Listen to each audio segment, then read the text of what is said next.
Hello guys, நான் உங்கள் Mukesh. Welcome back to my channel FuseTube. இங்கே நான் பார்த்துட்டு இருக்கிறது Cambridge lower secondary science stage 9ல் சாப்டர் 3.5ல் இருக்கிற book back questions, ways of transferring thermal energy. So first question A, list the three ways that the thermal energy can be transferred from one place to another. So conduction, convection and radiation. So ஒரு சின்ன ஒரு brief கொடுத்துட்றேன். கண்டக்ஷன்னா பார்த்தீங்கன்னா it only happens with solids. அதாவது it's a type of heat energy transfer. சாலிடில் particles ரொம்ப close டுகெதராக இருக்குமா, ஸோ ஒரு பார்ட்டிகளுக்கு எனர்ஜி கிடைச்சோடனே அது இன்னொரு பார்ட்டிகளோட பக்கத்தில் மோதுறதுனால அந்த எனர்ஜி வந்து ட்ரான்ஸ்ஃபர் ஆகும் ஒரு பார்ட்டிகிள்லேருந்து இன்னொரு பார்ட்டிகளுக்கு. ஸோ இந்த type of heat energy transfer வந்து கண்டக்ஷன்னு சொல்லுவாங்க. கன்வெக்ஷன் பார்த்தோன்னா வந்து இது வந்து லிக்விட்ஸ் அண்ட் கேஸஸில் நடக்கும். இதுக்கு வந்து பார்ட்டிகல்ஸோட மூவ்மெண்ட் தேவை. ஸோ எனர்ஜியை கெயின் பண்ண பார்ட்டிகல்ஸ் வந்து தள்ளி போகும். ஸோ அப்போது டென்சிட்டி கம்மியாகும். ஸோ அது ரைஸ்அப் ஆகும், ஃப்ளோட் ரைஸ்அப் ஆகும். தென் இந்த இடத்துல ரைஸ்அப் ஆகிடுச்சுன்னா ஒரு குட்டி வேக்யூம் மாதிரி க்ரியேட் ஆகும் அந்த இடத்துல. ஸோ அந்த ஸ்பேஸை ஃபில் பண்ணுறதுக்காக டென்ஸராக இருக்க பார்ட்டிகல்ஸ் வந்து அந்த ஸ்பேஸை ஆக்குபை பண்ணும். திரும்ப அது கெட்டிங் ஹீட் ஆகும். இந்த மாதிரி ஒரு சைக்ளிக் ஃப்ளோவில் போயிட்டே இருக்கும். இது வந்து கன்வெக்ஷன் கரண்ட்டுன்னு சொல்லுவாங்க. இந்த டைப் ஆஃப் ஹீட் எனர்ஜி ட்ரான்ஸ்ஃபரை வந்து கன்வெக்ஷன்னு சொல்லுவாங்க. ஸோ அண்ட் ரேடியேஷன் பார்த்தோன்னா it's another type of heat energy transfer. இதுக்கு பார்ட்டிகல்ஸே தேவையில்லை, இது வேக்யூமில் நடக்கும். எந்த பார்ட்டிகல்ஸ் எல்லாம் வந்து ஹாட்டாக இருக்கோ எல்லா பார்ட்டிகல்ஸுமே வந்து பார்த்தோன்னா எனர்ஜியை வந்து ரேடியேட் பண்ணும். ஹாட்டாக இருக்க எல்லா ஆப்ஜெக்ட்ஸுமே எனர்ஜி ரேடியேட் பண்ணும். ஸோ ஒரு ஸ்டேட்மெண்ட் இருக்குது, இந்த உலகத்தில் எந்த ஒரு ஆப்ஜெக்ட்டுமே அப்சல்யூட் 0 டெம்பரேச்சரில் இல்லை, அதாவது 0 கெல்வினில் இல்லை, த லோயஸ்ட் பாசிபிள் டெம்பரேச்சரில் இல்லை.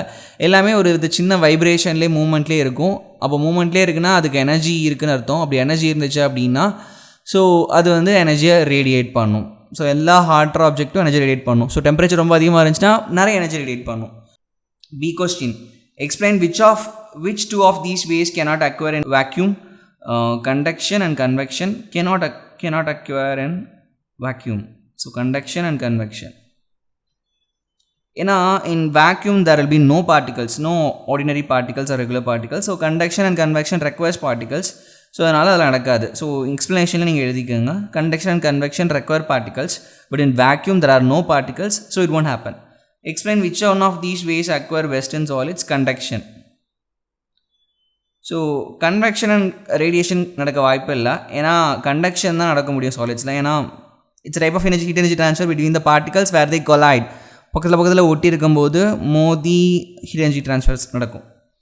Second one, Marcus and Sophia go out on a sunny day. Marcus wears a white t-shirt. நல்லா கவனி, மார்க்கஸ் வந்து வெள்ளை டிஷர்ட் போட்டிருக்கான். தென் சோஃபியா பார்த்தோன்னா வந்து பிளாக் டிஷர்ட் போட்டிருக்கா. ரெண்டு டிஷர்ட்டுமே வந்து same apart from the colour. ரெண்டுமே ஒரே மெட்டீரியல், ஒரே சைஸ், கலர் மட்டும்தான் வேறு. Explain any difference in the heat that the 2 children will feel when they spend the same time in the sun. அவன் தெளிவாக இருக்கான் பாரு, சேம் டைம் இந்த சன்னு சொல்லி அது ஒரு கண்ட்ரோல் வேரியபிளாக மாத்திரம். இதில் முக்கியமான விஷயம் என்னென்னா, இங்கே இண்டிபெண்டன்ட் வேரியபிளே என்னென்னா வந்து டிஷர்ட் தான், கலர் ஆஃப் த டிஷர்ட். இங்கே பிளாக் டிஷர்ட், அங்கே வந்து ஒயிட் டிஷர்ட். நமக்கு தெரியும் white is a best colour. White, silvery இல்லை ஷைனிலாம் பார்த்தோன்னா வந்து it's a very good reflector of heat. But black and dim கலர்லாம் பார்த்தோன்னா, டல் கலர்லாம் பார்த்தோன்னா it's a very good absorber of heat. So அப்போ என்ன ஆகும்னா வந்து சோஃபியா போட்டிருக்க பிளாக் டிஷர்ட் வந்து நிறைய ஹீட் எனர்ஜி அப்சர்வ் பண்ணும். ஸோ ஆனால் மார்க்கஸ் போட்டிருக்க டிஷர்ட் வந்து நிறைய ஹீட் எனர்ஜியை வந்து ரிஃப்ளெக்ட் பண்ணும். So Sophia may feel warmer then Marcus. So Sophia will not may will போடுவோம், will feel warmer than Marcus. Which method transfers thermal energy through metal cooking pan? So தெரியும் conduction, அங்கே ஒரு contact இருக்கும். From the sun to the earth, radiation. Fourth question, the diagram shows a water tank with an electric heater to heat the water. ஒன்றும் இல்லை, உங்களோட rest ரூம்ஸில் பார்த்தோன்னா வந்து water heater வச்சுருப்பீங்க இல்லையா, சுடு தண்ணி காய வைக்கிறதுக்காக. அதே செட்டப் தான் இங்கே. ஸோ கீழே ஒரு ஹோஸ் இருக்குது, அந்த ஹோஸ் வழியாக கோல்டு வாட்டர், சின்டெக்ஸ்லேருந்து கோல்டு வாட்டர் வருது. மேலே ஒரு ஹோஸ் வழியாக பார்த்தோன்னா ஹாட் வாட்டர் வெளியே போகுது. ஓகே, உள்ளே தண்ணி இருக்கும், உள்ளே வந்து அந்த வாட்டர் ஹீட் பண்ணுறதுக்கு ஒரு ஹீட்டிங் ஃபிலமெண்ட் இருக்கும். ஓகே, பழைய காலத்தில் வாட்டர் ஹீட்டர்லாம் பார்த்தோன்னா ஒரு சின்ன ஹீட்டிங் ஃபிலமெண்ட்டோட இருக்கும். நாங்கள் தூக்கி அப்படியே வந்து உள்ளே போட்டு மேலே சுவிட்சை போட்டோம் அப்படின்னா அந்த தண்ணி வந்து சூடாயிரும். டக்குன்னு அப்படியே சுவிட்ச் ஆஃப் பண்ணாமே டக்குன்னு அந்த தண்ணியை தொட்டோம் அப்படின்னா அதில் எலக்ட்ரிசிட்டி பாஸ் ஆகிட்டு இருந்துச்சு அப்படின்னா அப்படியே சாக்கடிச்சு தூக்கி போட்டுருவோம். ஓகே, ஆனால் இப்போ ரொம்ப சேஃபாக வச்சுருக்காங்க. A question, explain how the electric heater heats all the water in the tank. So ஒன்றும் இல்லை, electric heater as a filament. The filament is so hot. So if it is so hot, it is at high temperature, so the heat energy will flow from the filament to the surrounding water, so eventually the water gets heated. நீங்கள் அந்த மாதிரி எழுதிக்கலாம். நான் திரும்ப சிம்பிளாக சொல்கிறேன். How the electric heater heats all the water in the tank. The electric heater has a filament. The filament is too hot. That means it is at higher temperature than the surrounding water. So the heat energy from the filament transfers to the water. Okay. The heat energy from the filament is transfers to the water.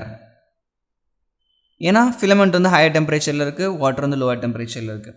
Explain why hot water is remove from the top of the tank and not from the bottom. Very good question. ஏன்னா இங்கே என்ன liquid இருக்கு இல்லையா, so என்ன type of heat energy ட்ரான்ஸ்ஃபர்னால் convection.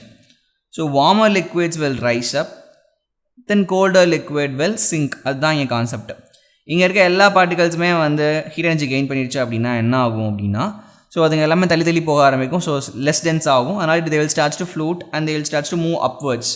In case இங்கே move upward ஆச்சுன்னா இங்கே ஒரு சின்ன ஒரு எம்டி ஸ்பேஸ் மாதிரி க்ரியேட் ஆகுமா, அதை பூர்த்தி பண்ண இல்லை வந்து ஆக்குபை பண்ணுறதுக்காக இந்த கோல்டு வாட்டர் வந்து உள்ளே வரும். அந்த கோல்டு வாட்டர் எகெயின் என்ன ஆகும்னா ஃபிலமெண்ட்டோட இன்ட்ராக்ட் பண்ணிவிட்டு திரும்ப எனர்ஜி கெயின் பண்ணும். இந்த மாதிரி ப்ராசஸ் சைக்கிளிக்காக நடந்துகிட்டே இருக்கும். அந்த ஹாட் வாட்டர் எங்கே போகும் அப்படின்னா, நம்ம வந்து பைப்பை திறந்து விட்டு நம்ம பக்கெட்டை பிடிப்போம் இல்லையா, அங்கே வந்துடும். ஸோ திரும்ப சின்டெக்ஸ்லேருந்து தண்ணி வந்து இந்த இடத்த ஆக்குபை பண்ணும். அவ்வளோதான், same thing.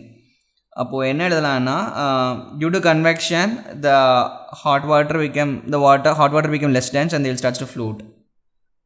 So due to convection,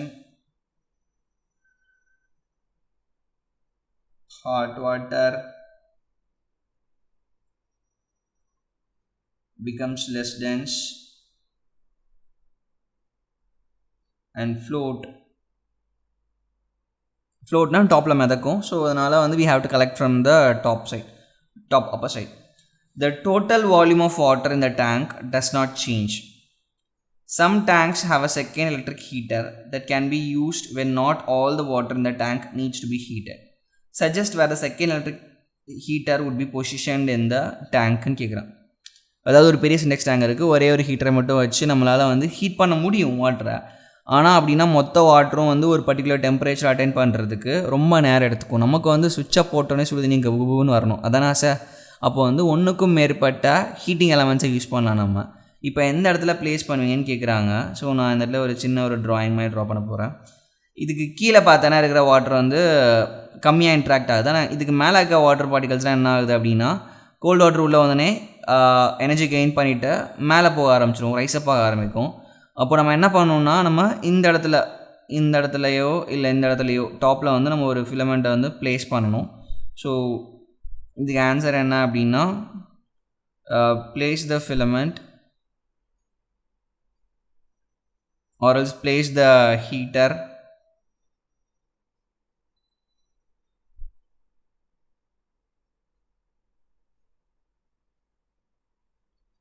heater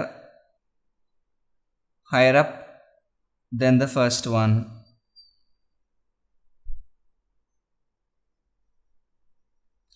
okay, இப்போ நம்ம மேலே வச்சிட்டோம் அப்படின்னா இங்கேருந்து கொஞ்சம் இன்னும் இங்கேயும் இன்ட்ராக்ட் பண்ண ஆரம்பிக்கும்.